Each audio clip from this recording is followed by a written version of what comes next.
Roll, please. Al Blandville. Here. J.R. Huddleston. Here. Deborah Johnston. Here. Bill Luken. Here. Melissa Niles. Here. Travis Orbach. Here. Larry Pratt. Here. Linda Bardell. Here. Thank you. Thank you. Would you join me in the Pledge of Allegiance?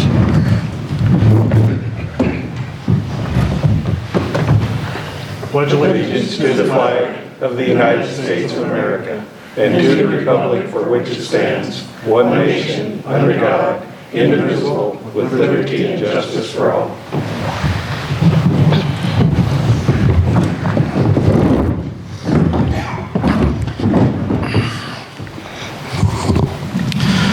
As always, Council, if you'd remember, if you have a conflict of interest, please let the rest of the Council know before a vote.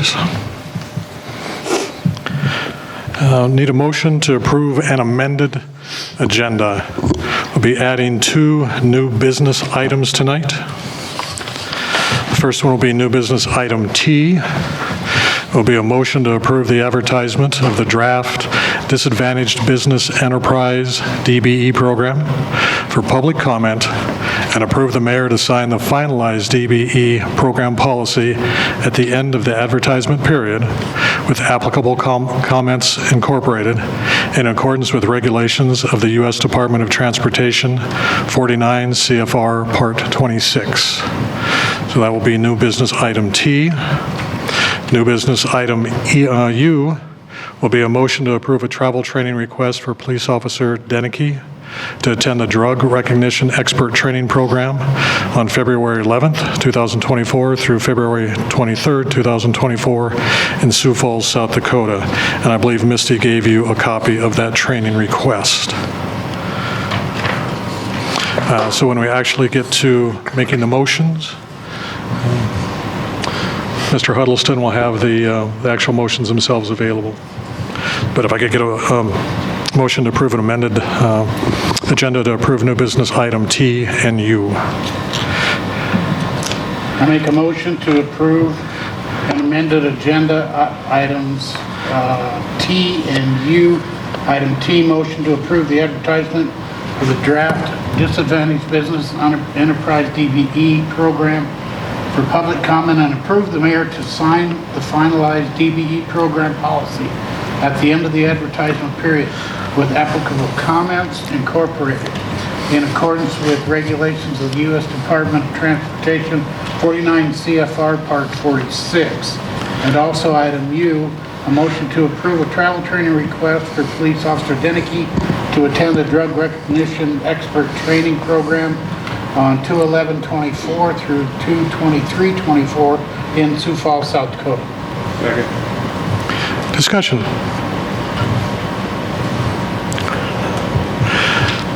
All in favor? Aye. Opposed? The motion passes. Can I get a motion to approve the minutes from the January 16th council meeting? I make a motion to approve the minutes from the January 16th council meeting. Second. Discussion? All in favor? Aye. Opposed? The motion passes. Motion to approve the bills in between. I make a motion to approve bills in between for $178,083.22. Second. Discussion? All in favor? Aye. Opposed? The motion passes. A motion to approve the current claims. Make a motion to approve current claims for $110,881.04. Second. Discussion? All in favor? Aye. Opposed? The motion passes. A motion to approve the 2023 payable current claims. Make a motion to approve 2023 payable current claims for $1,306.16. Second. Discussion?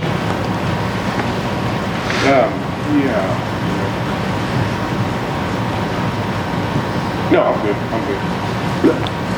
Anyone else? All in favor? Aye. Opposed? The motion passes. And a motion to approve the Wells Fargo credit card claims. I make a motion to approve the Wells Fargo credit card claims of $4,766.06. Discussion? All in favor? Aye. Opposed? The motion passes. Brings us to communications from the public. Is there anyone that would like to address the council tonight?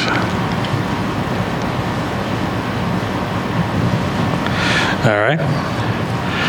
Takes us to council updates. First person, Public Works Engineer Tracy Bastion.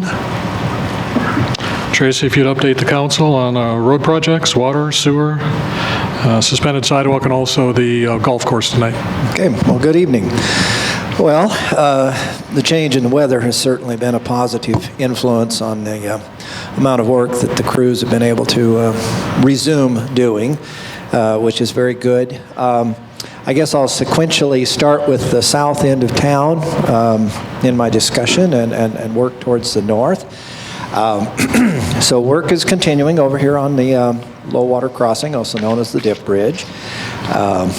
They had to remove a section of their new concrete, not of their mistake whatsoever. There was an unwanted visitor, four-legged visitor, that walked on the concrete before it was set. So, which, I guess it could have had the permanent footprints in it, but DOT, I don't think, was quite in favor of that. So, those kind of little delays and surprises are just part of the project. I mean, they have been really from the start. Sometimes they're oversight, sometimes they're surprises, and sometimes they're things like that an animal or the weather, whatever. But yes, the progress is it's looking good over here on this area with the low water crossing. We'll probably have an update soon on when they'll actually open that back up. The concrete has to have a period of time to, of course, obtain full strength, but it's pretty well done. I see that today they have formed up they put the forms on the west side of the part of the bridge that was removed that will probably be the sidewalk and recreation of the little curb that it had. So that's coming along really rather nicely. A couple days ago, we had a new sidewalk being poured north of First Interstate Bank on the east side of South Chicago Street. Of course, they're working over here on the retaining wall. DOT jargon, they call it a seawall. I think it's a type seawall, whatever. Not a seawall as in the kind that keeps the ocean out. But sidewalk work going on there. Sidewalk work does remain to be done over here by Lynn's Dakota Mart gas station, some of that area there going around. But piece by piece, you'll see these pieces really come together, I think, in the next few weeks.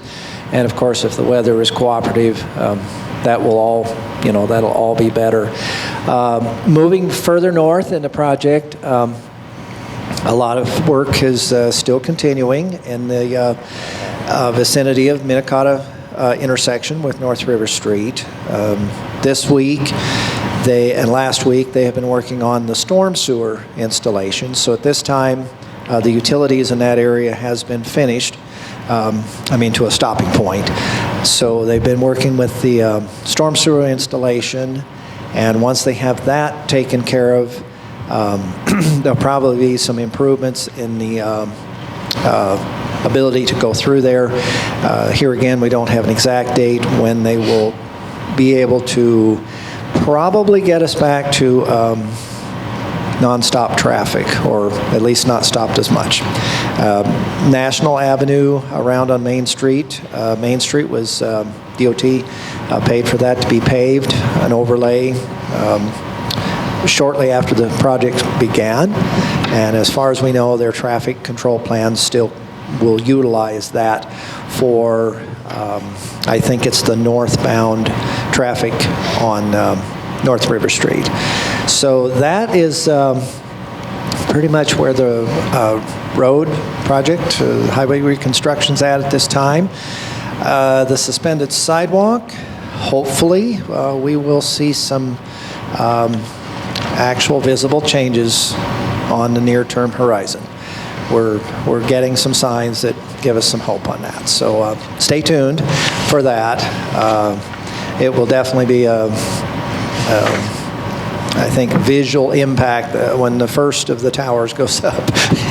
It's definitely going to be quite an impact to see that, and then, of course, when the subsequent towers are put in. Moving from that project, I guess before I talk about the golf course retaining wall, any questions on the DOT project? I've noticed they've been parking some substantially heavy vehicles on where the dip bridge is, on that new roadway there, so I can assume they're going to open that soon? Yeah, the main part, especially where they're parking, that was laid down, well, it was before I think it was almost before the 1st of January. I think it was still in late December. So that's actually had at least 6 weeks now of cure time. So that would all be at full strength. They still have to put that retaining wall in, though, right? Yes, and I don't know, they haven't really said much about that particular one because they're working on the one over here, along the highway. I do not know if that will delay opening 6th Street up or not. They might be able to work, I don't know. That topic has not really been discussed yet at the construction meetings, but I think it's probably will soon be time that we find, that we will be learning about that. Anything else with the DOT project? I'll move on to our other projects. So we have a change order tonight for the golf course clubhouse retaining wall project.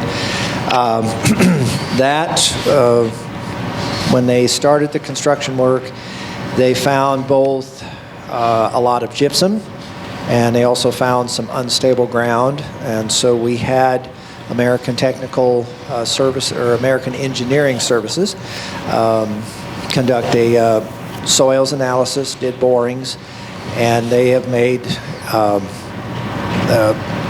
soils engineering type recommendations for what needs to be done to be able to make that be a reliable, properly drained retaining wall system. So most of what the change order really covers is the additional excavation. They'll have to over-excavate. And of course, part of that is gypsum. And of course, gypsum can fool a person into giving you the thought that it is very solid and stays solid, but it does not stay solid once it has had any exposure to additional moisture, and especially the atmosphere. So by over-excavating, that will allow a what's called engineered fill, which is really just base course compacted that will be placed above that so that the foundation blocks can be put on that, and then the wall be fully installed. So yeah, that one had some, I guess we would say, in the geotechnical type surprises that is probably partly why we had the problems in the first place, just due to that type of soil and what was out there, and of course all the water and the drainage issues that were there for, almost 20 years. It's hard to believe, but that's, or 17 or 18 years. So that's on your agenda tonight for that change order. Any questions on that particular project? And that change order Tracy's talking about is new business item B for you tonight.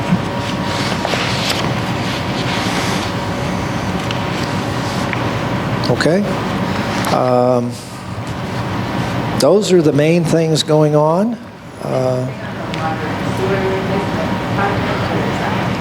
Water and sewer replacement. Of course, what is still to go on the DOT project will probably be starting up within a few weeks as they start moving further north on North River Street. So there will be water and sewer.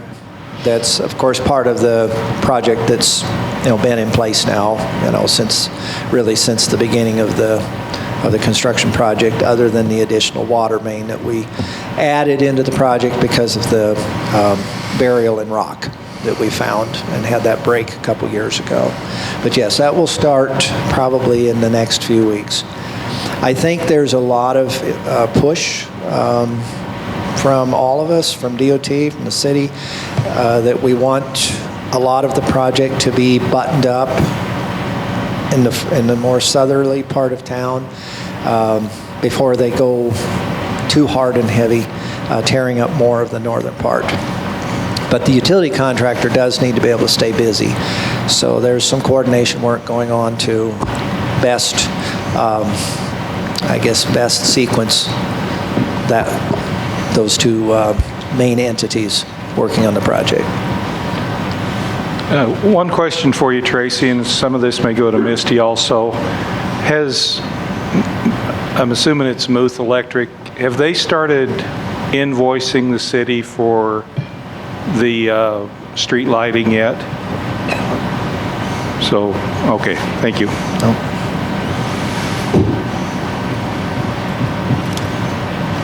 Yeah, JR? Suspended sidewalk issues, or when's that to start? Well, I'm looking at Mayor Nelson there. We're kind of smiling at each other. Hopefully very soon. Hopefully very soon. Yes. Keep our fingers crossed. Any reason why they stopped? Well, yes, I can certainly provide the reason that for the delay. Of course, we were told it was going to begin in July. I think that was, yes, of 2023. Then it was, well, in 2 weeks, in 2 weeks, in 2 weeks. And, that multiplied to about 20 weeks now, 26 weeks.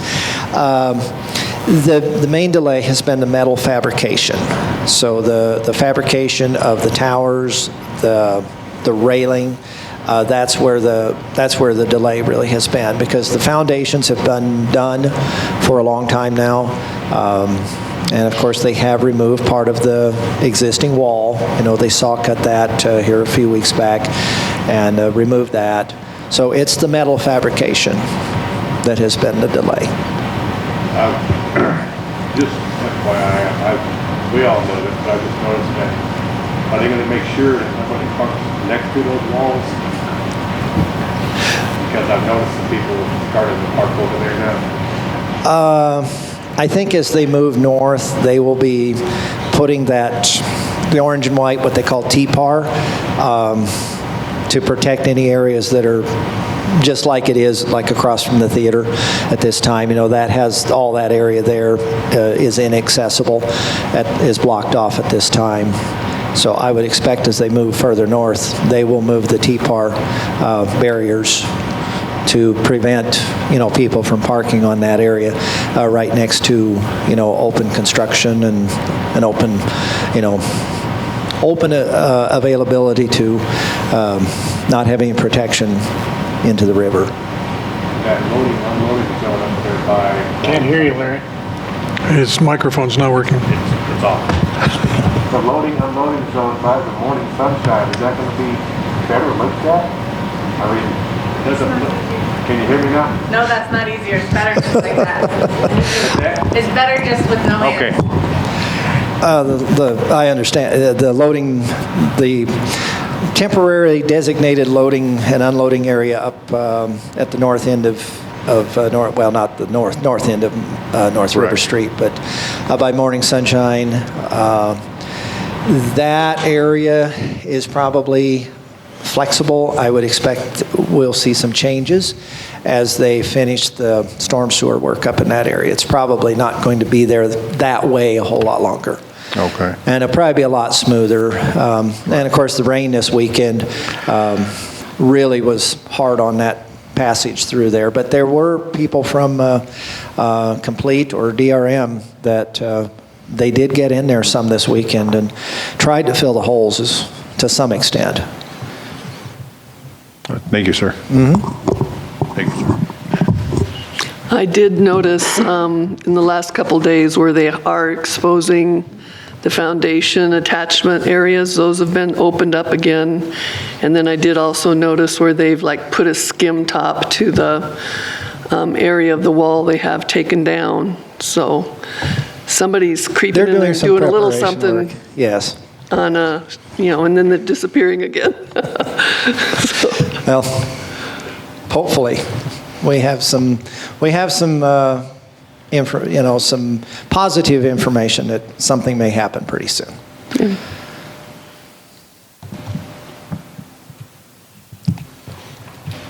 To the point you folks have been discussing, when are things going to happen? When are we going to start seeing progress, here or there? We've become very gun-shy about leading you to believe that schedules are more fixed than what they are. As we talk with the contractors, they indicate, they would like to be in this area in the next week or 2 weeks. It'll take them 2 weeks, 3 weeks, 4 weeks to get it taken care of, until they get into an area and they run into unexpected construction issues, and it delays that part of it, which then delays other parts. So I'm very reluctant to lead you to believe we know what definite schedules are going to be.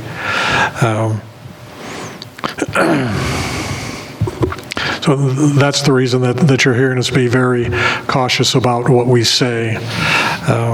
As Tracy said, we're hopeful that with this new construction season, things will get better. Tracy, the city administrator, and I met with Complete Construction, DOT, and DRM in Rapid City. I believe it was last week we met with Yes. them to talk about this season's construction schedule. They're looking again towards March. Weather permitting, to get going again. They want to finish up, especially around Minnetonka, down to the old VFW, get that area cleaned up before they continue going any further north, tearing up 385. We had also talked with them and expressed the importance of finishing the south end of the project. This town's been torn up for 2 years now, and the citizens deserve seeing a little more completion with the construction that's going on. The contractors are well aware of it. They're telling us, here again, sharing information that may not happen. They're telling us that they're confident they're going to be able to hire 2 to 3 more crews when it comes to the concrete, so that they can catch up on the south end and they can do a better job of keeping up with DRM as they're tearing up the roads and putting in water and sewer on the north end. We've heard those same kind of promises over the whole course of this project. So I'll be hopeful that they're able to pull it off, and especially we'll see the south end of it cleaned up and finished. We've stressed to them the importance of getting that taken care of. Hopefully they'll be able to make that happen for us. And another reality of the project that really is actually very work intensive for the excavation crew, and that's the storm sewer installation. That is actually very extensive. The amount of new storm sewer is very significant. So when it's all said and done, we should see a lot better drainage performance. But just like what's right now up in the Minnetonka intersection area, it's challenging, and they have to set the boxes, they have to set the connecting pipes, and then the pipes that go across the road, that drain into the rivers. So that's actually very work intensive, and in many ways, I would say it's as work intensive, if not more so, than the water and the sewer utilities. I'd like to give kudos to the workers also. That day, the day when it was really cold outside, the stoplights had quit working, and those individuals were out there I started about 6:30ish in the morning, and they were out there directing traffic up until 12 o'clock to get people through there. And that day it was just brutal. Wind chill factor was down there, and I just, grateful to these individuals for what they were doing. They were directing traffic. So, thank you. Thank you for that. They are trying. They're not any happier about the situation they find themselves in than we are. Any other questions for Tracy? Thank you, Tracy. Okay, you're welcome. Thanks. Thank you. All right, next up is the Hot Springs Chamber of Commerce Executive Director, Olivia. Give us a quarterly update on the chamber.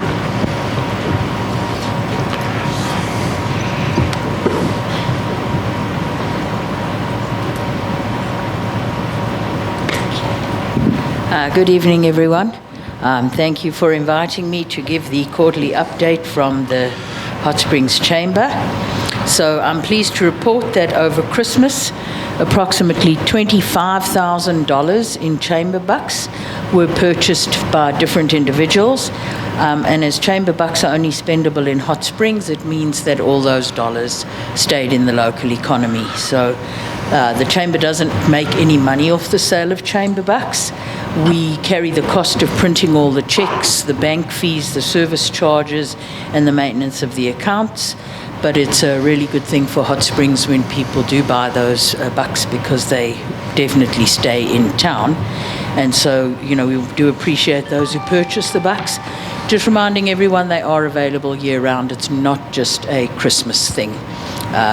People can use them for anything. They work just like checks, and we encourage people to use them. We did enjoy a good visitor season in 2023, and we're looking forward to seeing continued growth in our tourism numbers. We're well positioned with our marketing efforts for this season. Our big ticket item is the matching funds co-op that we participate in with the help of the bid board. And this year, the Chamber and bid are putting up $65,000, which will be matched by South Dakota Tourism's program, giving us a total campaign spend of $130,000, which is huge for us. And we'll be following and capitalizing on the regional and national campaigning that's done by the state. We are following some of our regular avenues, like the double-page spread in the South Dakota Vacation Guide, a full page in the Traveler magazine, as well as a full page in Black Hills Visitor. And we're working with our tourism partners, Black Hills and Badlands Tourism Association again, and the elements that are in place are a visible presence at their visitor center, online, and in the Black Hills Badlands Vacation Guide.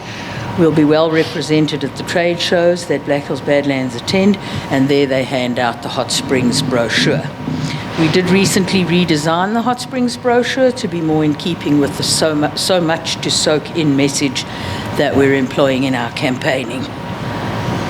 We collaborated with Custer, Hill City, Keystone, and Evergreen Media on the Southern Hills Vacation Guide, and we are currently working with our Fall River County Herald Star to create this year's Hot Springs Welcome magazine.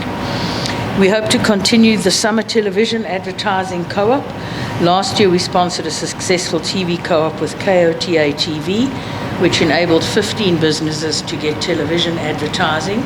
Hopefully we can do that again, and if we can, we'll increase the amount of businesses that are able to participate. We're also running digital campaigns through social media and working on other digital options, and we're confident that we are well positioned with our marketing for a good visitor season. Each year, the Chamber also produces the city map and the dining guide for the visitors' convenience. We also offer local businesses a 2-page laminated quick reference cheat sheet, which is for use by frontline personnel to assist visitors with questions about our attractions, dining, mileage, and other frequently asked questions. March is a busy month for the Chamber. We'll once again be sponsoring a business bingo game.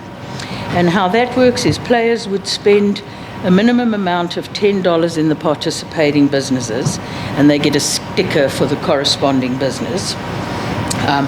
They would have to get, like bingo, a straight, horizontal, or a vertical line and diagonal line, and then they turn their bingo card with a full line into the Chamber and receive $20 in bucks. The game is valid through the whole of March, or until there are 50 winners, whichever occurs first. The Chamber will be paying for all of the prize money, the advertising, the supplies, the cards, etc. Hopefully this will encourage people to shop locally and go into the local businesses. There are 25 spots on the bingo card. I believe we have about 9 left, and the center square and the corner and anything on the X was a charge to the business of $50 or $100 for the center square, first come, first served, and the other ones are all $10. So it is affordable for any business to participate, and hopefully this will encourage people to come and play bingo and have a bit of fun and spend money. So that'll kick off. We'll start advertising that around the middle of February so people are aware that the game is going on. Also, March, we have the annual chamber meeting and awards dinner, and that'll take place on March 16th. This is also where we honor businesses and individuals with some business and awards like Citizen of the Year. To help businesses with their personnel recruitment, to fill their full or part-time positions, we'll be hosting the Southern Hills Job Fair again on March 22nd, which is a Friday. Hopefully school folks can attend as well. And then we will be sponsoring the Easter egg hunt with the American Legion Riders again. We will be sponsoring it, and the riders will be taking care of it. And this will also be at South Dakota State Veterans Home. This year, Easter hunt takes place on March 30th. Then we have already started working on the Balloon Festival. Very shortly, the sponsorship requests will be going out. I was lucky to obtain a TAPS grant from South Dakota Tourism in the amount of $8,000, which they awarded us for marketing, and it's marketing only, the Balloon Festival. We won't make many changes to the lineup this year. Our balloon master, Tammy, is working on maybe getting us some shapes if possible, but that's not confirmed. And we will send out the sponsorship requests here shortly and hope people will support the festival financially. So we're confident we have everything in place to kick off visitor season. We're looking forward to spring, and that basically takes care of the first quarter. Hopefully I'll have exciting things to tell you in the second quarter. And so thank you for the opportunity to fill you in on what's going on. That's it. Any questions for Olivia? I got a couple. The annual banquet, when did you say that is again? March 16th. And we'll do the Taste of Hot Springs again, where we get the local businesses to cater the appetizer portion. And the Balloon Festival, how many balloons are you? Probably around 25, unless we can get more money. We figure that they cost around $1,000 a balloon when you factor in all the insurance and this and that and the next. So we did manage to stay within budget, but we're not going to go higher than 25 probably, and if we do, it'll definitely not be higher than 30. Okay. So 25, 30, that seems to have been It's the number pretty much for the where last... we are, yeah. So then what's limiting the growth is the number of sponsors? Money, yeah. Okay. All right. Thank you. Hey, Olivia, It's always... does the chamber have any way to measure its return on investment for all those dollars spent marketing, just strictly on the marketing side? You know, it is difficult to figure, because when you do print, there isn't really a way. Now, anything digital, you have those metrics that you can use. You can see hits to your website, things like that. But when we spend a lot of money in print, we can't really tell you how effective it is unless we do something like we do with Herald Star and do coupons. Because you know that if somebody redeems a coupon, you then have, yes, they saw it, they got it out of the magazine. Now, with the South Dakota tourism marketing that we do with the bid board, there we have a lot, because a lot of that, most of it, in fact, is digital. So there you do have all the statistics and the figures to see how you did. But it's the same as trying to capture tourism statistics. The only way we can do that is by people who go into the depot and physically sign the visitor book. So although Mammoth Site can bring in 100,000 visitors a year, I can't tell you exactly how many people we got to town unless they went into the visitor center. And we do ask them, how did you hear about Hot Springs? You know, and chat with them there. But it is actually very difficult to give you firm facts and figures on that. Right, sure. All right, thank you. All right. Well, up next is Me. update on the Business Improvement District. Olivia? This is actually a very quick one. Really, honestly, not much to report on the bid board. They are putting up the lion's share of the money for the matching funds co-op. Bid board's very organized. They meet once a quarter. I want to thank Misty very much for keeping track of everything so diligently. They're always getting their reports on time. Appreciate everything you do, Misty. Thank you.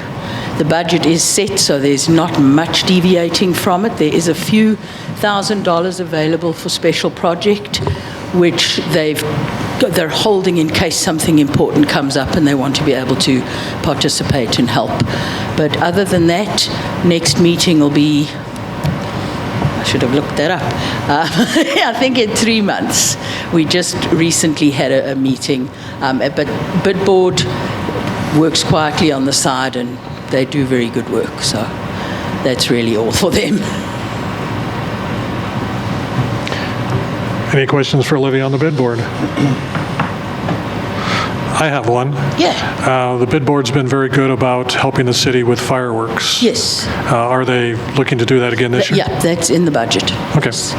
I believe they're elected to just leave that as a running item. They have been Yeah. for the last several years. Yeah. I mean, I know they did police wraps last year, but it's not in the budget for this year because there wasn't a car. But if a car comes up, I'm sure they'd be amenable. I can't speak for them, but I'm sure they would definitely be amenable to discuss it. And, you know, things like lighting, this and that. So. Well, thank you for... If there is a need, definitely to speak to them because that's where they feature.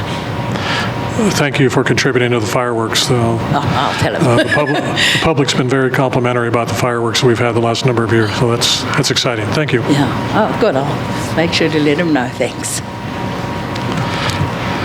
Anything else? Thank you so much for everything you do. Appreciate that, Deborah. Thank you. Well, I'm going home to my cat. Good night. Good night. All right, so we'll move on to personnel. Can I get a motion to approve personnel actions A through F? I make a motion to approve personnel actions A through F. Discussion? All in favor? Aye. Opposed? The motion passes. On to our ordinances. Our first ordinance A is the second reading of ordinance 1253. Can I get a motion on that, please? Make a motion to approve the second reading of ordinance 1253, an ordinance revising Title 9, General Regulations, Chapter 91, Cemetery, Chapter 91.02, Cemetery Board, 91.03, Superintendent of Cemetery, 9104, Duties of Superintendent of Cemetery, 9107, Rules and Regulation, 9108, Graves open and close, installation of burial vaults, markers, and monuments, all under the supervision of Cemetery Superintendent. 9109, license required for cemetery contractors.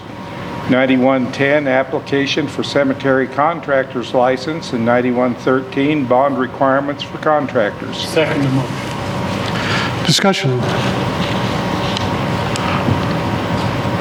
Misty, would you call the roll, please? Melissa Niles, Yes.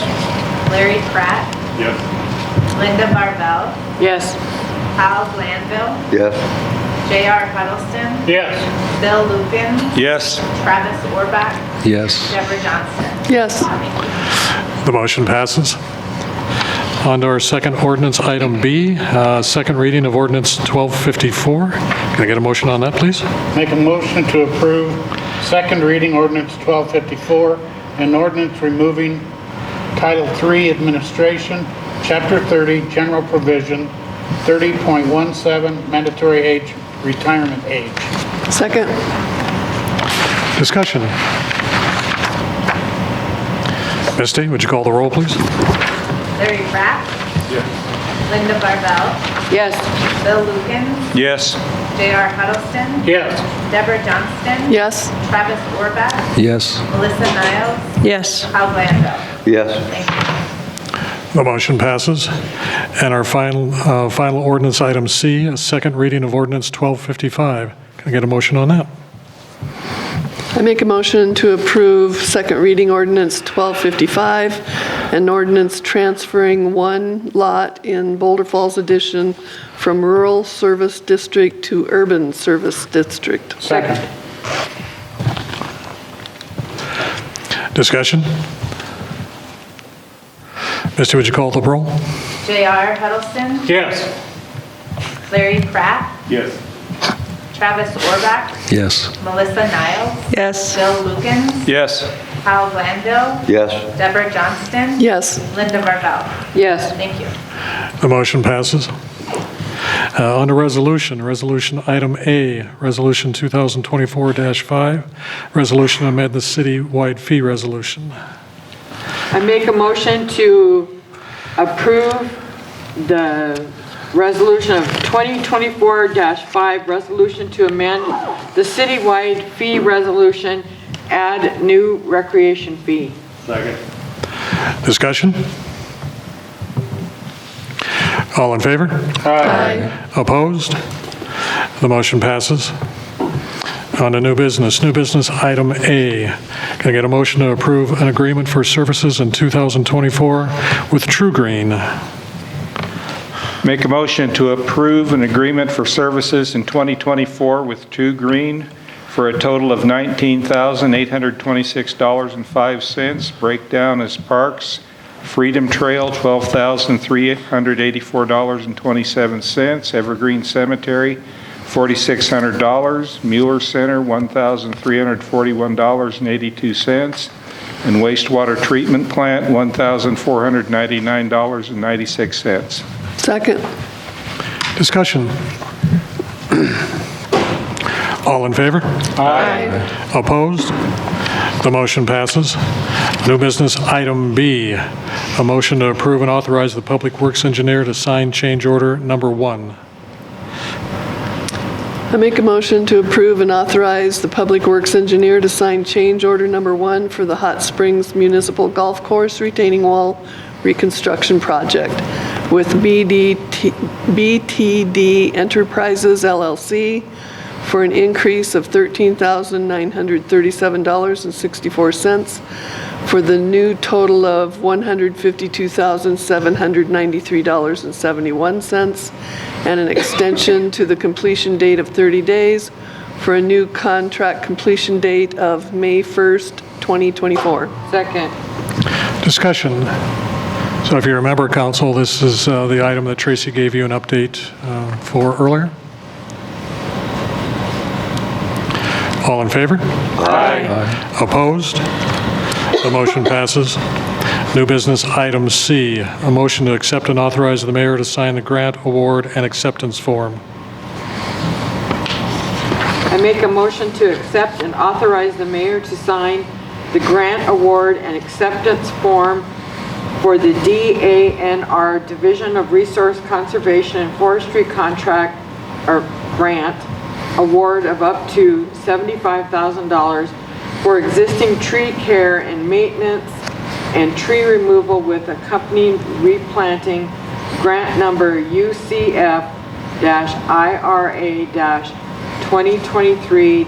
UCF-IRA-2023-003. Second.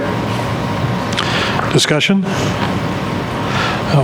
Misty, is this the one you worked a little bit with Lori on? Can you Yes, it is. highlight or enlighten the council? This is a reimbursable grant, but it is 100% financed with no matching required from the city. And the focus on the project will be existing tree care and maintenance. We have a lot of parks in this town. We have a lot of beautiful trees. And we have a very small crew that's been spread very thin. And so the timing couldn't be better for some help to get jump-started on some tree maintenance. The other requirement of the grant is for any tree we remove, we plant two, and we have some new places where we have some ideas where we could put some trees. So we're excited to receive the grant. We asked for $100,000, that was the maximum amount, but we got 75, and so we're very happy for that. Is that at our discretion on which trees we remove? We are working with the person who, the company Trimmed Up that helped us with the proposal Okay. to determine the appropriate trees. And yes, it is a partnership. We'll have a planning meeting, and we will, there will be more to come. Okay, whatever fits under that $75,000. Okay. Thanks. And in the past, the city has worked with an arborist to help us understand, if we're having some problems with any particular trees, what that might be and the best way to address it. And that same arborist will be involved in our meetings. Do we have a time span? We have 5 years to expend this money. We plan on doing it this year. Goes fast. Yes. Any other questions? All in favor? Aye. Opposed? The motion passes. New business item D, a motion to approve and authorize the mayor to sign amendment to agreement for professional services. Make a motion to approve and authorize the mayor to sign an amendment to agreement for professional services, one between KLJ Engineering LLC and the City of Hot Springs for the construction, administration, and observation of the multi-aircraft hangar building and site development, increasing the original amount by $21,343.97 to a new total amount of $97,759.77 due to the overall construction delays caused by the contractor. Additional funding to be covered by FAA Grant Award AIP 3-46-002-015-0-2021. Second. Did you get that, Misty? I think I got Larry. Thank you. Discussion? This was discussed at the Airport Advisory Committee, and the Airport Advisory Committee recommends approval of this motion.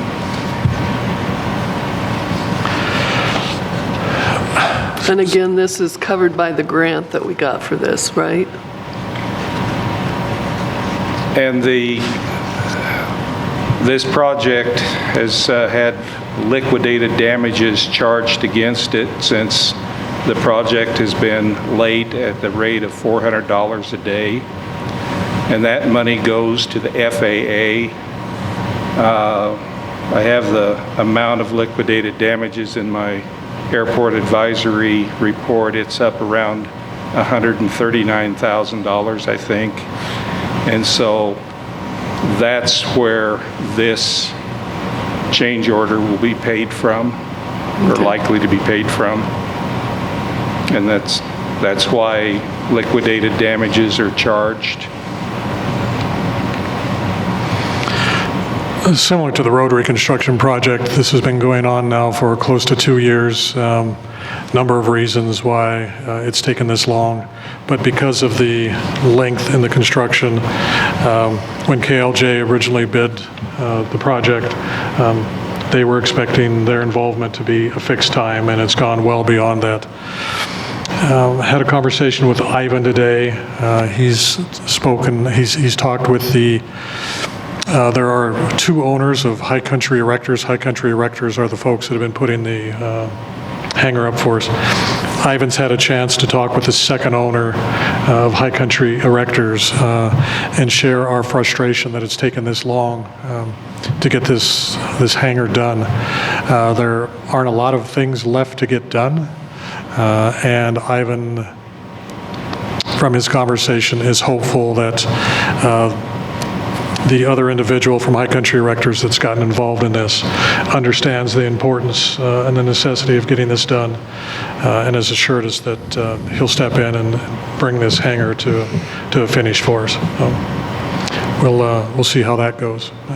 We're hopeful that we'll see a completed hangar in the not too distant future.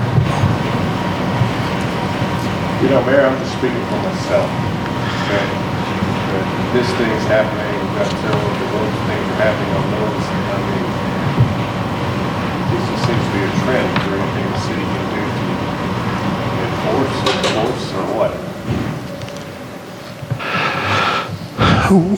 what? We did what was available to us with the hangar at the airport. A lot of that was governed by FAA requirements and what we could do and what we couldn't do.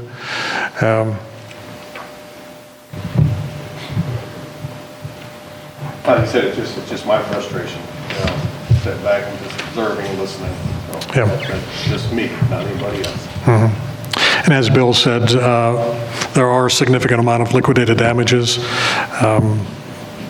In talking with KLJ, Charlie Baker, with them, I don't suspect that we'll see much, if any, of those liquidated damages. The FAA is paying the 90% of the project, so that's where the liquidated damages are going to go to. So. Any other questions? All in favor? Aye. Opposed? The motion passes. New business item E, a motion to approve and authorize the mayor to sign the agreement for professional services with KLJ Engineering. I make a motion to approve and authorize the mayor to sign the agreement for professional services with KLJ Engineering LLC for the design and bidding, construction administration and observation, and FAA grant closeout engineering services for a hangar, taxi lane extension, and individual hangar approaches to our recently constructed 10-unit T-hangar at the total cost of $167,270.53. Funding partially covered by AIP 3-46-0020-016-2024. Discussion. This is another project that was reviewed at Airport Advisory. The committee recommends approval of this. This project our portion was budgeted for when we had our budget hearings last July. What this project does is it extends the existing taxi lanes by about 343 feet on both sides of the new T-hangars. This will allow us not only access to the T-hangars, but will allow us to build, or allow someone to build additional private hangars. This also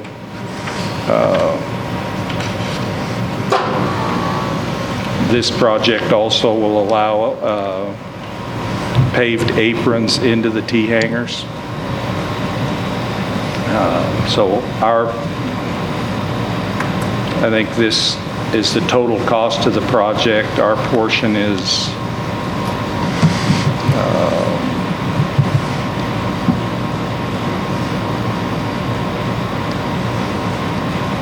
we budgeted $144,300, and that covers the pavement maintenance as well as our portion of the taxi lane and the aprons. So our portion of this is around $26,000 if memory serves me. So this is just the first step in getting the taxi lanes extended and the aprons installed.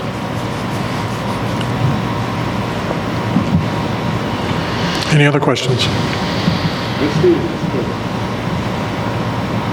here, this right here, you got, on this one it says 016. This one says 015. Yeah, there are two of them. You just did the 015 and now we're doing the 016. So this first one was an amendment to previous, and now we're on this one. Sorry. Yep, that's all right. It's a lot to keep track of. Any other questions?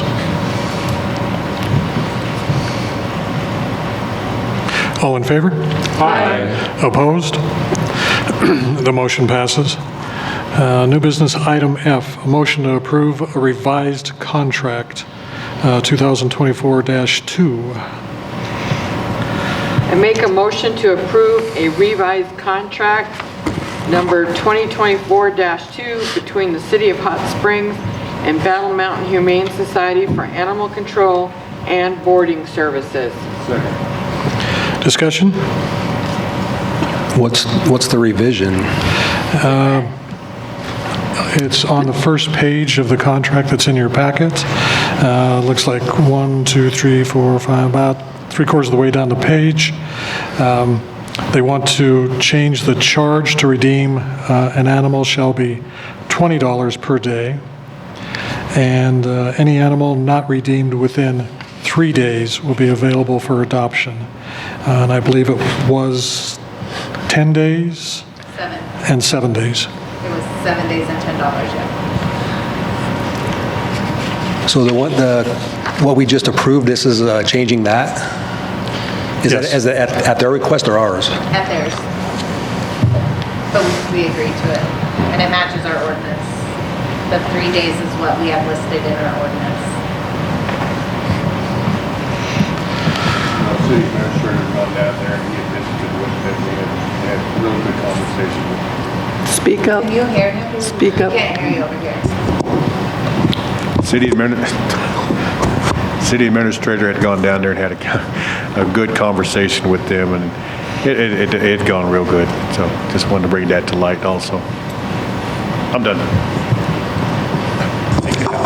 And that, wasn't that visit because there was, the council, even though they approved the contract, there was enough of a question mark, I guess, so to speak? Is that why? Did you get? Yes. Yeah, I got the letter, but I was just kind of curious. I mean, if the council approved it, why would we go and check it out? I don't know. That's just, I was He curious. said he'd follow up on some concerns, and that's what he did. That's what I'm bringing to light, is that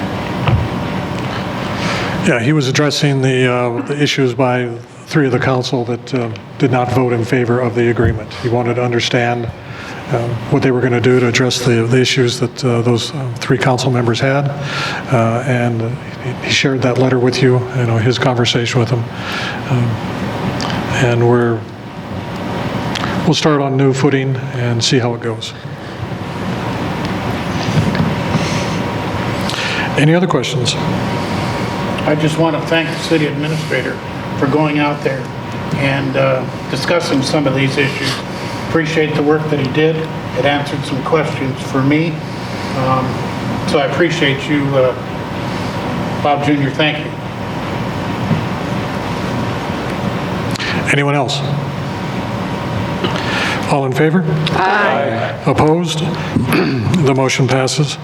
New business item G, motion to approve contract 2024-5 between Evans Plunge Mineral Springs and Lori McNair. I make a motion to approve contract number 2024-5 between Evans Plunge Mineral Springs and Lori McNair for fitness instruction at the EPMS facility. Second. Discussion? All in favor? Aye. Opposed? The motion passes. New business item H, a motion to approve a contract 2024-6 between Evans Plunge Mineral Springs and Monica Hutz. I make a motion to approve contract 2024-6 between Evans Plunge Mineral Springs and Monica Hotz for fitness instruction at the EPMS facility. Second. Discussion? All in favor? Aye. Opposed? The motion passes. New business item I, a motion to approve and authorize the mayor to sign agreement 2024-7. I make a motion to approve and authorize the mayor to sign agreement number 2024-7 with Joel Johnson, doing business as CES Code Enforcement Specialist, LLC, for code enforcement services for 2024. Second. Discussion? All in favor? Aye. Opposed? The motion passes.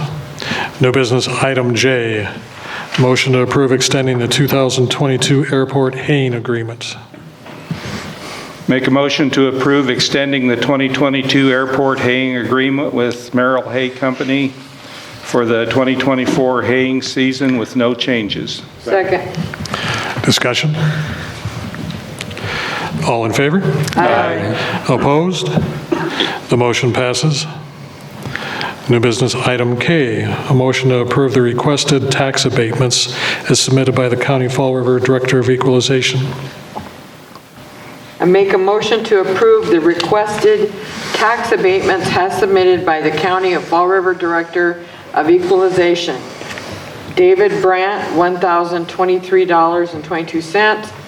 Sandra J. Gordon, $1,385.69. Ross Norton, $923.59.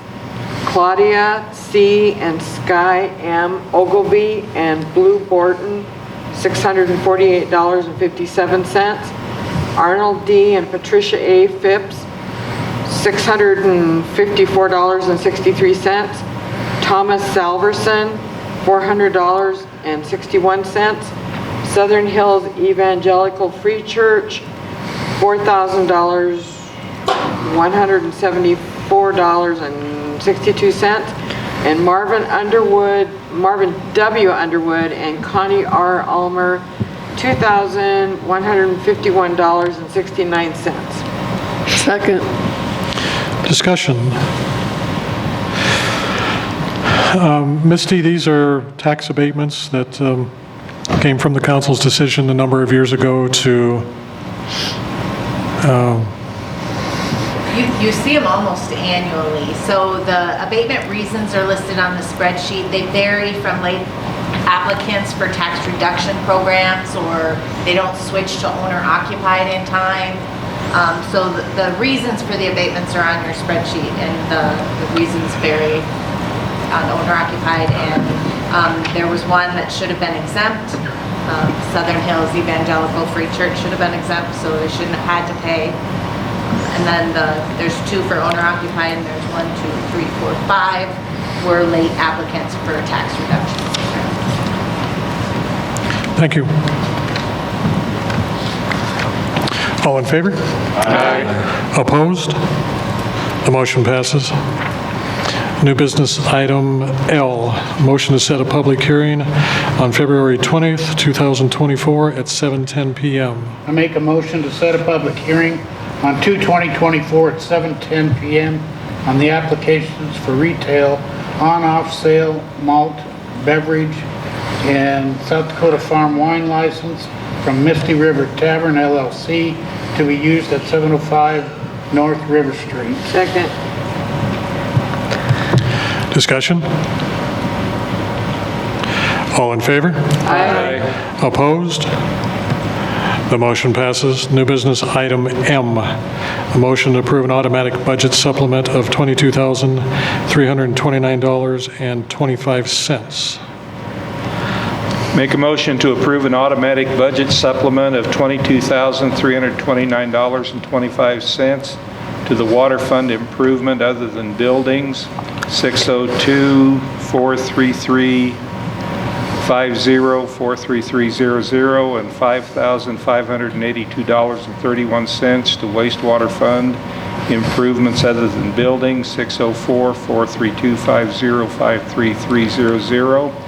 For the eligible expenses, reimbursements related to the sewer and water main replacements project, grant reimbursements received from the CDBG grant number 1919-107-14. Did you get him? Discussion? I have a correction, Bill, I think you read, after wastewater fund improvement other than building, 604-432-50, I think you said 53300, it should be 43300. I stand corrected. Anyone else? All in favor? Aye. Opposed? The motion passes. New business item N, a motion to approve a travel training request from Finance Officer Misty Summers Walton. I make a motion to approve the travel training request from Finance Officer Misty Summers Walton and Assistant Finance Officer Ariel Bachman to attend the South Dakota State University Energize Conference 5/22 and 5/23, 2024 in Hot Springs. Second. Discussion? All in favor? Aye. Opposed? The motion passes. New business item O, a motion to approve a travel training request from Golf Superintendent Jason Happy. Make a motion to approve the travel training request from Golf Superintendent Jason Happy to attend the Turfgrass Seminar and Trade Show March 3 through March 6, 2024 in Sioux Falls, South Dakota. Second. Discussion? All in favor? Aye. Opposed? The motion passes. New business item P, a motion to approve a travel training request by Chief Norton. Make a motion to approve a travel training request for Chief Norton to attend the South Dakota Police Chief and Sheriff's Conference 4/16 through 4/18/24 in Deadwood, South Dakota. Second. Discussion? All in favor? Aye. Opposed? The motion passes. New business item Q, a motion to approve a travel training request for Administrative Assistant Charlotte Shively.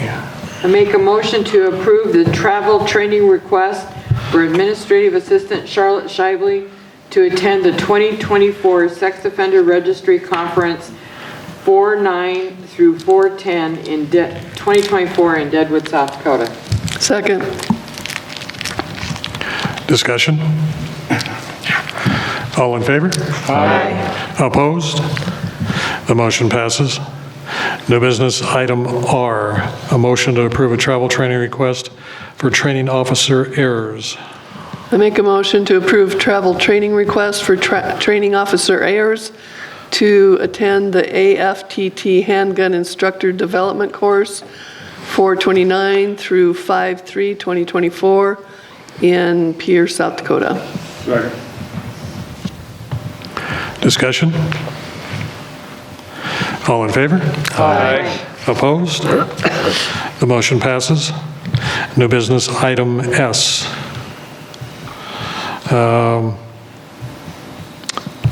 This is a note for a date change for previously approved travel training request for Officer Matt Wenland to attend Law Enforcement Training Center, changed from November 26, 2023 through March 1st, 2024 to March 4th, 2024 through May 31st, 2024. So this is a notice. This doesn't need a vote, Misty, or does it need a vote? You can just acknowledge it if everybody's comfortable with that. Everybody okay? Training previously. Sure. All right.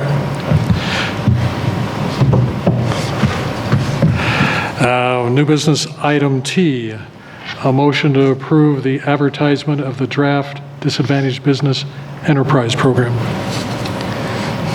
I make a motion to approve the advertisement of the draft Disadvantaged Business Enterprise DBE program for public comment and approve the mayor to sign the finalized DBE program policy at the end of the advertisement period with applicable comments incorporated in accordance with regulations of the U.S. Department of Transportation 49 CFR Part 26. Did you get the second, Misty? I did. Thank you. Thank you. Discussion? Misty, could you speak a little bit about the Disadvantaged Business Enterprise Program? The FAA requires the city to update our existing DBE program and our DBE goals once every 3 years based on the anticipated projects that are coming up at the airport. The previous plan expired. We're working ahead to have a draft version of that plan, and we'll put notice in the newspaper. KLJ will have a video conference using Microsoft Teams on the 20th of February, I believe, that anyone can call in or attend. And this year, our participation goal is 1.5%, and that goal is related to getting interested, disadvantaged businesses to make proposals for our project. So Thank you. it's about 40 pages. That sums it up. I can send you the full 40 pages, but it will also be on our website and a link on our Facebook page for interested individuals to review. Any questions? All in favor? Aye. Opposed? The motion passes. Our last new business item U, a motion to approve a travel training request for Police Officer Deneke. I make a motion to approve a travel training request for Officer Deneke to attend drug recognition expert training to take place February 11th through February 23rd of 2024 in Sioux Falls, South Dakota. Second. Discussion? To let council know, this is close to the actual training date. Officer Deneke had applied for the training. The agency that was processing the request, they'd had an illness in the office which delayed them responding back as far as the availability and the acceptance of Officer Deneke. So that's why this one's a little short and being put in front of you. So, any other questions? All in favor? Aye. Opposed? The motion passes. Brings us to our committee reports. Our first one, Administrative and Finance. JR, Melissa? Admin and Finance will meet Monday, the 12th at 1 o'clock here at the Mueller Civic Center. All are welcome. Thank you. Airport Advisory, Bill? Airport Advisory met on Thursday, February 1st, 8:30 a.m. at the airport. Members present were Shane Miller, Gary Telkamp, Mark Boxbaum, and Petra Wilson. Employees present were Airport Manager Ivan Venner, Public Works Engineer Tracy Bastian, Charlie Baker from KLJ Engineering. Elected officials were Mayor Nelson and myself. There were no airport tenants or members of the public. Airport manager update, T-hanger update. Electrical work is in progress. At the time, 4 of the 10 T-hangers had electrical work completed. They're waiting on a building permit. The architect visited the site and performed an inspection and confirmed the need to change the door swing and change out the doorknob to handle type for ADA compliance. High Country Erectors is working on pricing for a drainage change order. To date, $136,400 in liquidated damages have been charged. On the taxi lane project, all documentation has been forwarded to and accepted by the FAA. The fee comparison has been completed. Monthly fuel sales in January, we sold 244.64 gallons of fuel. The average fuel price within a 120-mile radius is $6.20 a gallon, and our fuel price remains at $6.20. Wholesale prices are currently down, and as soon as there is room for a split load, one will be ordered. The committee discussed fuel prices and recommends that the price remain as is. In January, we had an estimated 20 fixed-wing operations. We had 1 balloon launch and 2 landings. The South Dakota DOT has performed a pavement crack inspection as part of and in preparation for the 2024 pavement maintenance project. There were no airport observation opportunities for improvement. Under new business, the committee reviewed the Amendment 1 to the that you approved tonight regarding the change order. We also reviewed the professional service agreement for the taxi lane agreement that you also approved tonight. The committee reviewed the extension plan layout that addresses the taxi that was addressed in the taxi lane agreement. And as I said before, this extends the taxi lanes approximately 343 feet on both the east and the west side of the new T hangars. We reviewed the newest version of the Hot Springs Airport Capital Improvement Plan. Per this version of the plan, the AWAS 3 would go under contract to design in the fall of 2024, be bid in the summer of 2025, and constructed in 2026, depending on equipment lead time. There is expected to be no cost to the city in 2024. Budget considerations will need to be included in the 2025 budget. We reviewed the AWAS 3 project proposal document. A first draft was provided to the committee, input was requested, and a second draft will be reviewed at the March 7th meeting.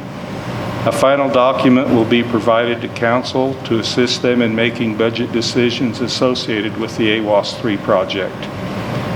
The meeting adjourned at 9:45, and our next meeting will be Thursday, March 7th at 8:30 at the airport. Any questions for Bill?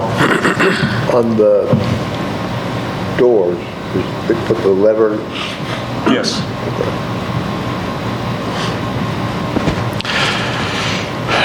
An update on the building permit. It was mentioned, and I think a number of people were surprised that we still needed a building permit for the hangar. That was an oversight. There is a building permit posted in the airport terminal. So. Good. Thank you. Anyone else? Thank you, Bill. Custer Fall River Regional Waste Management. Travis?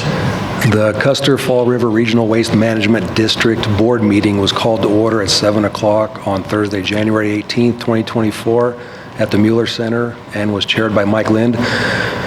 Of note, members present, there was enough to hold the meeting, but I was not there. I chose to attend the Jalapeno Grill event. But Jason Carell, the wastewater plant manager, did attend that meeting. And of importance to the city, Jason Carell with the City of Hot Springs wastewater plant spoke to the board about the possibility of accepting the city's BioCake. Carell estimates disposing 35 tons every 2 years. The city currently hauls to the Rapid City landfill, with the last haul in 2021. Carell reported the testing of the waste is completed by the city to ensure compliance before it reaches the landfill, and additional testing of the current stockpile is ongoing in efforts to meet disposal standards. After discussion with Barker, Tubb, and Hines, it was determined the board was in favor of submitting an amendment to the current permit to DANR. The amendment process may reveal any additional compliance testing requirements needed by the district. The customer class would be MSW 500 pound. It was also discussed to coordinate hauls during the dry season, perhaps in September. Hines anticipated the amendment process may take up to 6 months. Motion by Cope, second by Reagan, to approve amending the current permit to accept BioCake. Hines will reach out to the state to discuss the amendment process. Just for public note, the rest of that agenda meeting can be looked at. You can find it on cfrlandfill.com. And the next meeting, I think, in my opinion, that's all that was important to the city. Everything else was sort of had to do with the landfill itself. The next meeting scheduled for March 14th, 2024 at 7 o'clock at the Mueller Center. And meeting adjourned at 8:48 p.m. Any questions for Travis? Thank you for working with Jason to raise that issue with those folks. That's, I know he's excited about it, Yeah. and it's a win-win for everybody. Right. They'll be able to generate a little extra revenue, and it won't cost us as much to haul it to Edgemont versus haul it to Rapid City. So thank you for working with him on that. I appreciate it. Yep.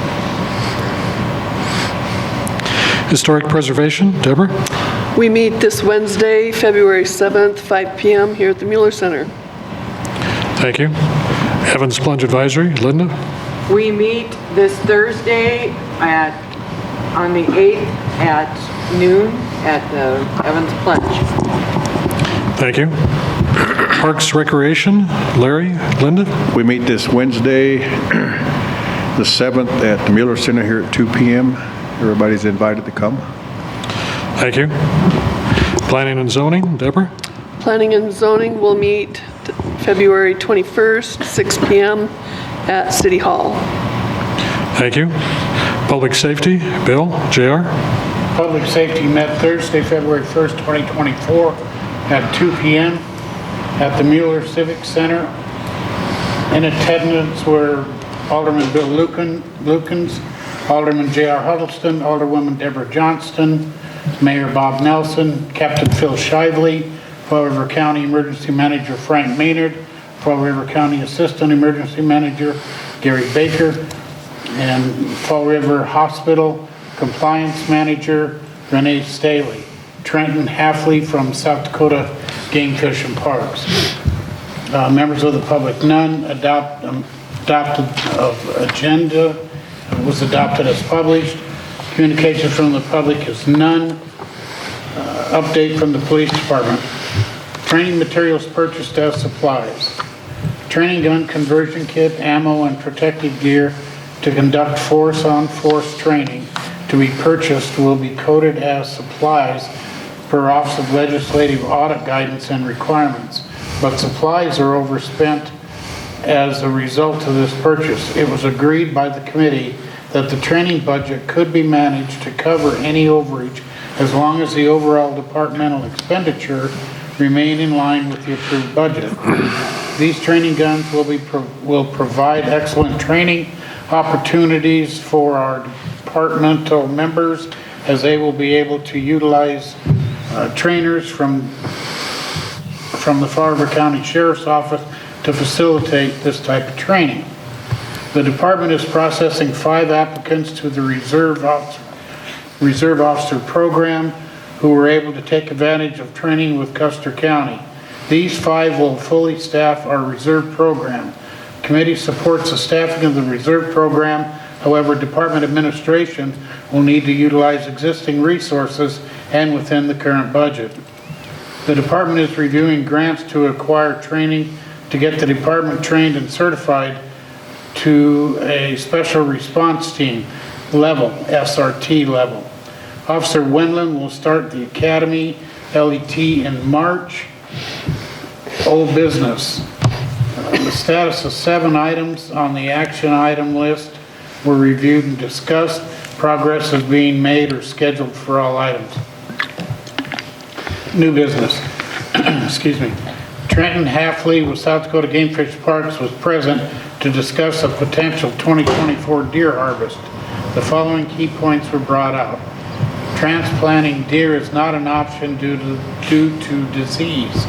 A general harvest is not a likely option because of the struggling mule deer population in the state. With property owner approval, private property access permits are an option, which would provide access to more of the deer impacting the interior part of the city. Game Fish and Parks will try to include Hot Springs in the regulatory chapter for 2024, which would result in Game Fish and Parks handling most of the administrative activities. The committee will continue to work with this issue and plan for the 2024 deer count survey to be done prior to November 1st. Traffic control signage at 6th Street, Canton Avenue, and Jensen Highway. Committee agrees to add back the stop sign at Canton Avenue at 6th and remove the construction stop sign at 6th and Canton. The committee adjourned at 3:15 p.m. The next meeting is Thursday, March 7th at 2 p.m. at the Mueller Center Conference Room, subject to your questions. Bill, is there anything you'd like to add? No additions. Thank you, JR. Any questions? Are the weapons, are they just handguns for the officers to train with? Yes. Well, they're actually a barrel adapter thing, aren't they? The handguns, what they're purchasing is a slide and a barrel that will fit on their existing weapons. Right. And then that allows them to buy a special ammunition, which is essentially laundry detergent inside a plastic and wax capsule that Captain Shively states that when it strikes you, it's about as, maybe a little more painful than getting shot. For real. Wait a minute. But in doing this, the ammunition is training? going to be cheaper than real bullets? No, this is for force-on-force training. Oh, okay. So when they go out to the range, as Captain Shively says, when they go out to the range to qualify, they're punching paper, putting holes in paper, but the paper never shoots back. Yeah. What this training allows is they use these special training guns, but then a training bad guy can have a training gun too. So the training bad guy gets to shoot back at you. Okay. So it ramps up the level of training significantly.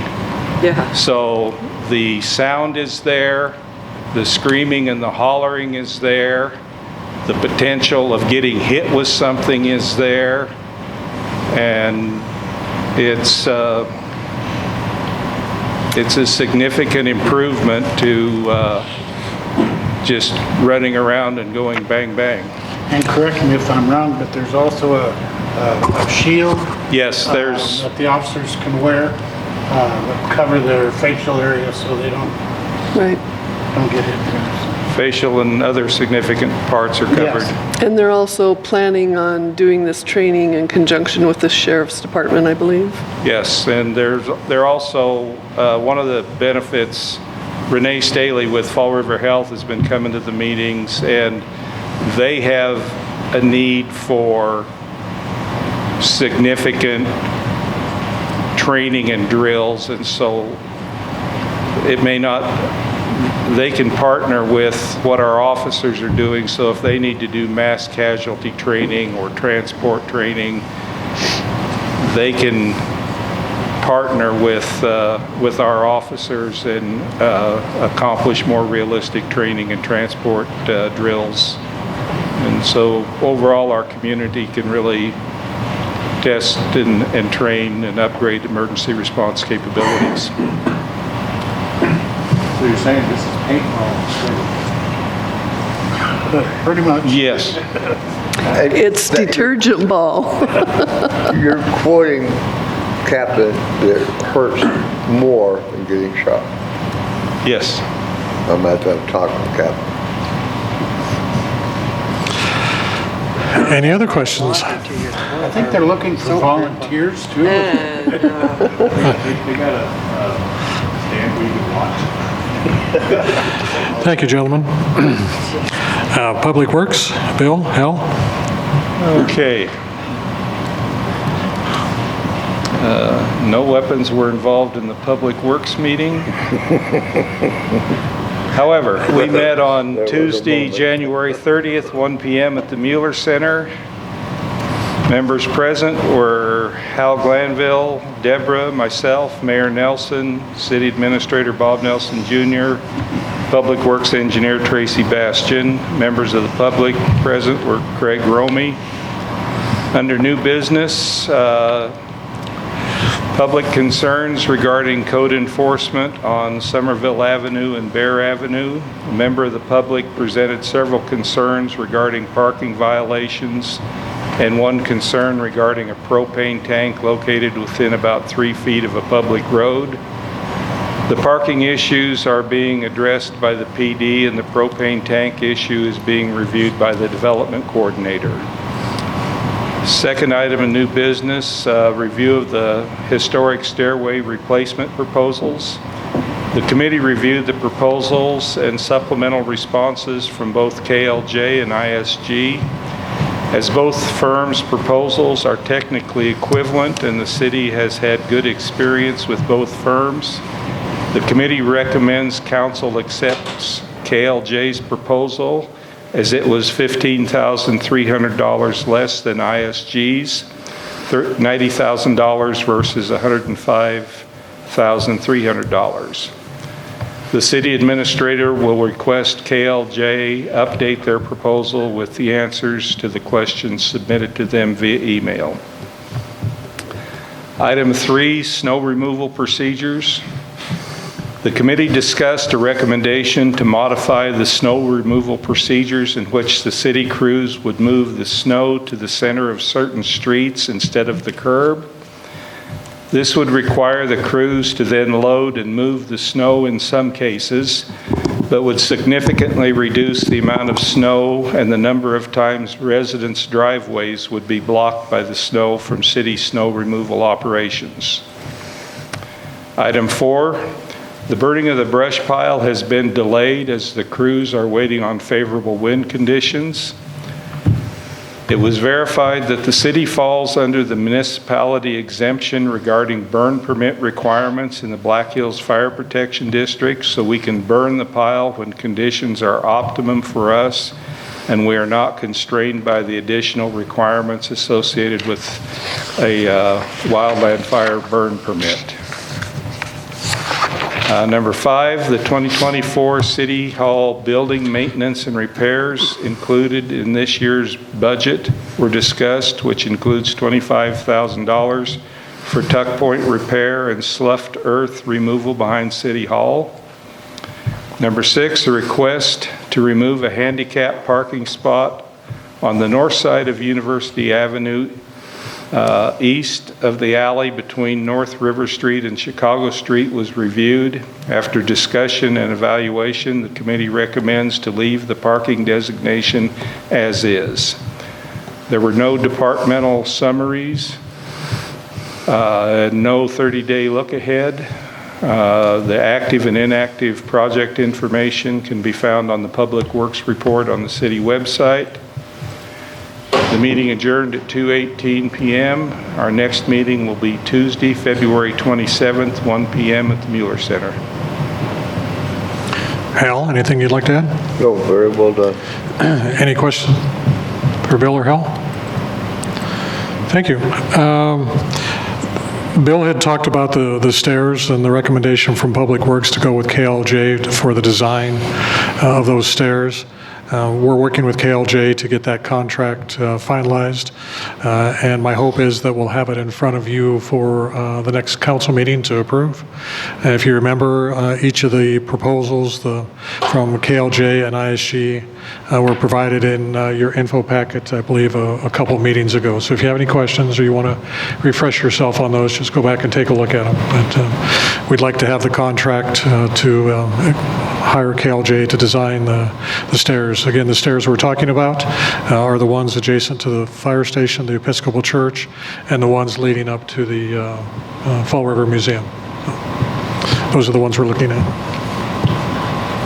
I don't have anything for the golf course. We're anticipating starting having our meetings again in March as the season picks up a little bit. Our city administrator has some personal issues that he's dealing with, so he's not able to be with us tonight. So that will bring us to Misty, Finance Officer report. Thank you, Mayor. You do have your monthly financials provided. They are through the 31st of January.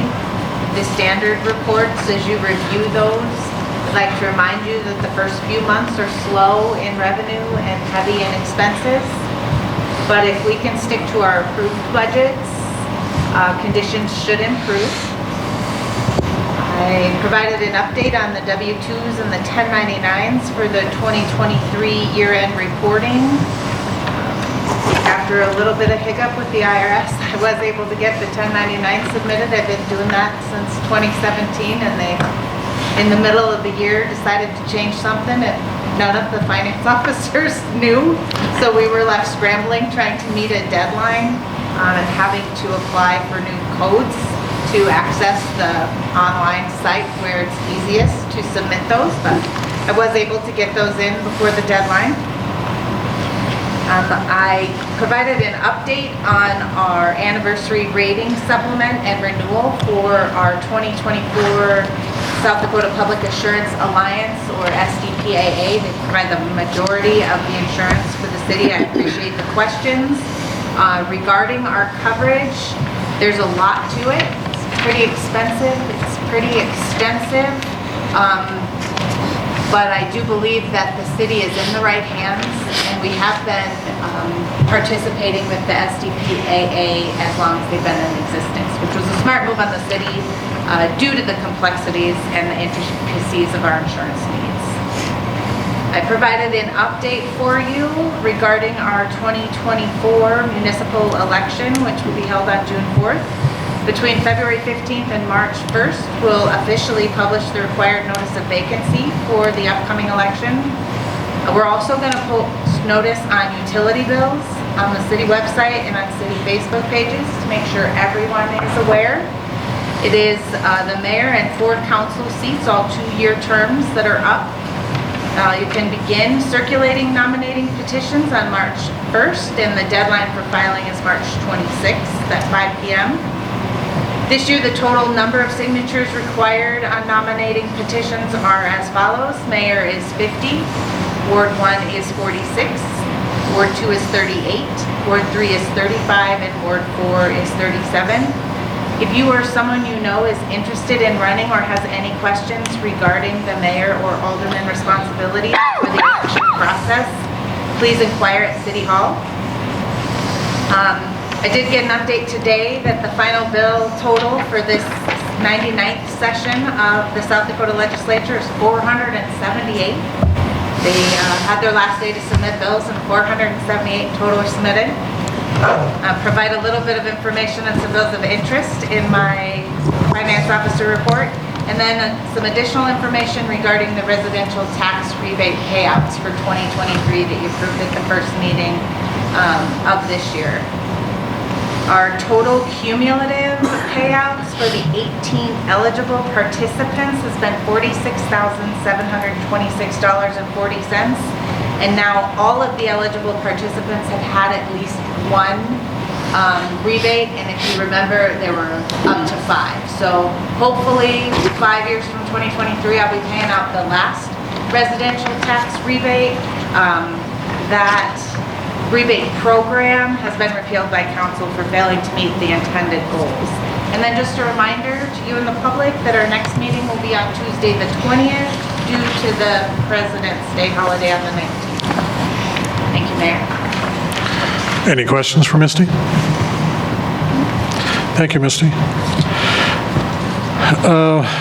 One thing I want to mention tonight is I want to thank all the city staff that manage the city's restricted use facility, otherwise known as our MRF.